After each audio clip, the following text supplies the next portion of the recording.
Hi everyone! Try natin mag voice over ngayon. Hindi ko po alam kung anong pangalan ng halaman na to. Pero ito po yung view dito sa amin. At lagi po ninyo yan nakikita na binibideo ko. Hindi nakakasawang panoorin po ang aming view sa Discovery Bay, North Lantau Island. North Lantau? Mali. Dito sa Discovery Bay, North Plaza po. So, ito po ang ating madadaanan sa pagpunta natin sa North Plaza. Pagdadaan po tayo sa seaside. Ayan po guys. Lagi po napapalitan yung mga halaman na yan. At ito po ang ating way. Sorry for that. Tsaka ito po, talagang hindi dito nakakasawa guys. Dito maraming nagja-jogging, morning, afternoon, night, ganyan. Marami pong nagja-jogging dito. At saka dito sa amin, tahimik. It's not crowded at all. Maliban kung Saturday at saka Sunday, ganon. Kasi maraming dumadayo.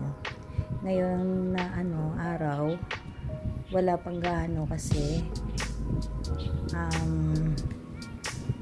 weekdays po, which is Friday. So yan po ang ating view. Diba ang ganda? Walang gaanong dumadaan, wala pang gaanong nag-exercise kasi Friday afternoon po yan. Ito po ay malapit sa Oberg's Hotel, harapan po ng ganda na tingnan dito. Sienna One Clubhouse. Matrim na yung mga matataas na guys. So let's continue. Please watch po guys sa lahat. Matrim na yung mga matataas na hanggang sa end po. Tawag doon? Gumamela. Shout out po sa mga support, laging nakasupport sa akin.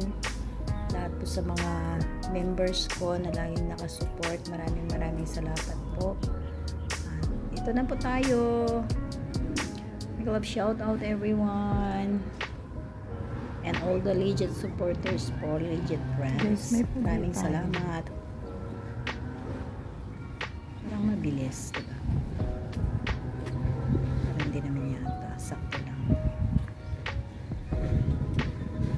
Ito po yung ranch ng kabayo, pero hindi naman nila yata dinadala yung kabayo dyan.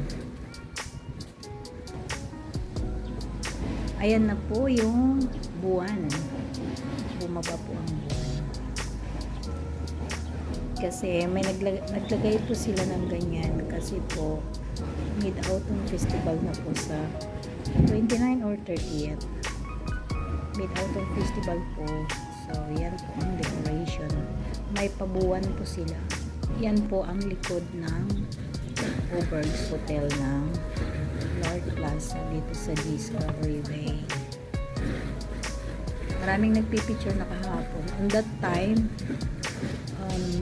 ginagawa pa lang. Inaayos pa lang. Ayan, nagpicture-picture na si Inday. Kaway-kaway. So, please watch till the end, guys.